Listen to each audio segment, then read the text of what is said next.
Morning ആക്ടിവിറ്റിയിൽ നമ്മൾ sorry thanks ഒക്കെ പറയുന്നത് നമുക്കിഷ്ടം തോന്നി അല്ലെങ്കിൽ നമുക്ക് നന്ദി പറയാൻ നമ്മുടെ കൂടെ നിന്നിട്ടുള്ള ഏതെങ്കിലും വ്യക്തികളുണ്ടെങ്കിൽ നന്ദി പറയാനൊരു അവസരമായിരുന്നു. അപ്പോൾ നമ്മുടെ അനീഷേട്ടൻ താങ്ക്സ് പറഞ്ഞത് ഷാനവാസിക്കയുടെ അടുത്താണ്. ആസ് യൂഷ്വൽ ഷാനവാസിക്കയാണല്ലോ ഒരുപാട് അനീഷേട്ടനെ സപ്പോർട്ട് ചെയ്ത് ഇത്രയും മാറ്റങ്ങളൊക്കെ കൊണ്ടുവന്ന ആൾ. അപ്പോൾ ആ ഒരു നന്ദി പ്രകടനം അനീഷേട്ടൻ കാണിച്ചു. അതേപോലെ സോറി ചോദിച്ചത് ആദിലോടാണ്. ആദിലെ കുറേ വട്ടം ഇങ്ങനെ ഇറിറ്റേറ്റ് ചെയ്യുന്നത് പോലെ പാത്രം കഴുകുക എന്നൊക്കെ പറഞ്ഞ് അങ്ങനെ കുറേ ഇറിറ്റേറ്റ് ചെയ്തിട്ടുണ്ട്. ആ ഒരു ആക്ടിന് അനീഷേട്ടൻ ആദിലോട് സോറി ചോദിക്കുകയാണ്. അതേപോലെ അനീഷേട്ടനെ ഒരുപാട് കളിയാക്കുകയും അങ്ങനത്തെ കാര്യങ്ങളൊക്കെ പറയുകയും ചെയ്തിരുന്നൊരു വ്യക്തിയായിരുന്നു. ഇങ്ങനെ കളിക്ക് തമാശയ്ക്ക്. അപ്പോൾ അതൊക്കെ നല്ല മൊമെൻറ്റ്സ് ആയിരുന്നു എന്ന് അനീഷേട്ടൻ ഓർക്കുകയാണ്. അതേപോലെ തന്നെ ഷാനവാസിക്ക ലക്ഷ്മിയുടെ അടുത്താണ് സോറി പറഞ്ഞത്. ബിക്കോസ് ഷാനവാസിക്ക എഡി ബോഡി എന്നൊക്കെ വിളിച്ച് ആദ്യം അവർക്കതൊരു വലിയ പ്രശ്നമായിട്ടുള്ളൊരു ടോക്കായിരുന്നില്ല. എല്ലാവരും അങ്ങോട്ടും ഇങ്ങോട്ടും വഴക്കിടുമ്പോൾ എഡി ബോഡി എന്നൊക്കെ വിളിക്കും. പക്ഷേ ലക്ഷ്മിയാണ് ആ ഒരു കാര്യം പഠിപ്പിച്ചു കൊടുത്തത്, മറ്റുള്ളവരെ റെസ്പെക്റ്റ് ചെയ്യാന്നുള്ള രീതിയിൽ. അപ്പോൾ അങ്ങനെ വിളിച്ചതിന് സോറി ചോദിക്കുകയാണ്. അതേപോലെ താങ്ക്സ് പറയുന്നത് നമ്മുടെ അനീഷേട്ടൻ്റെ അടുത്ത് തന്നെയാണ്.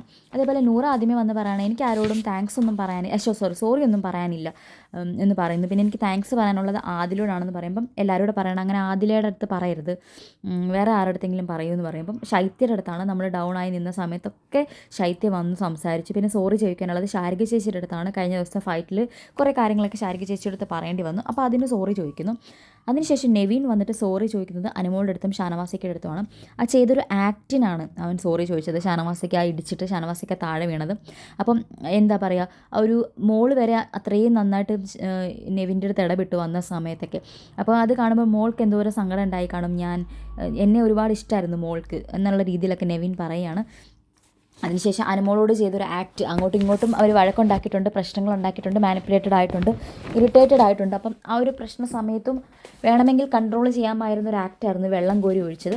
അതിന് ആത്മാർത്ഥമായിട്ട് മനസ്സിൽ നിന്ന് വന്നിട്ടുള്ളൊരു സോറി, ആ ഒരു ആക്ടിനാണ് രണ്ടുപേരുടെ അടുത്തും സോറി പറഞ്ഞത്.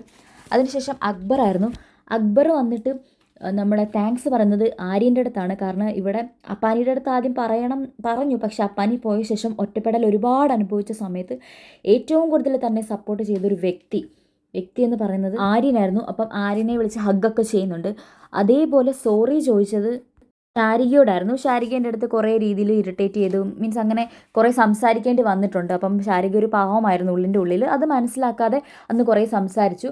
അപ്പോൾ ഒരു നല്ല മൈൻഡായിട്ടുള്ള ഒരാളാണ്. അപ്പോൾ അതിനൊക്കെ സോറി പറയുന്നുണ്ട്. അതിനുശേഷം അനുമോള് സോറി പറഞ്ഞത് രേണു ചേച്ചിയുടെ അടുത്താണ്. രേണു ചേച്ചിയുടെ തലയിൽ പെയിൻ ഇരുന്ന കാര്യമൊക്കെ പറഞ്ഞതിന് അനുമോള് സോറി ചോദിക്കുന്നു. അതിനോടൊപ്പം തന്നെ താങ്ക്സ് പറയുന്നതും ആദിലയുടെ നൂറയുടെ അടുത്താണ്. ഞാൻ അങ്ങോട്ട് പോയി മിണ്ടുന്നൊരു വ്യക്തിയല്ലായിരുന്നു പിണങ്ങിക്കഴിഞ്ഞാൽ, പക്ഷേ ഇവരെൻ്റെ അടുത്ത് ഒരുപാട് മിണ്ടാൻ വന്നിട്ടുണ്ട്. അപ്പം ഞാൻ ആ ഒരു കാരണങ്ങളൊക്കെ കൊണ്ട് അനുമോളുടെ ആ ഒരു പ്രശ്നം ഒരു കുറച്ച് ഇതാണ്. പക്ഷേ ഇങ്ങനെ അങ്ങോട്ട് പോയി മിണ്ടാത്തതൊക്കെ ഫ്രണ്ട്സിൻ്റെ ഇടയിൽ അത്ര നല്ല കാര്യമല്ലല്ലോ.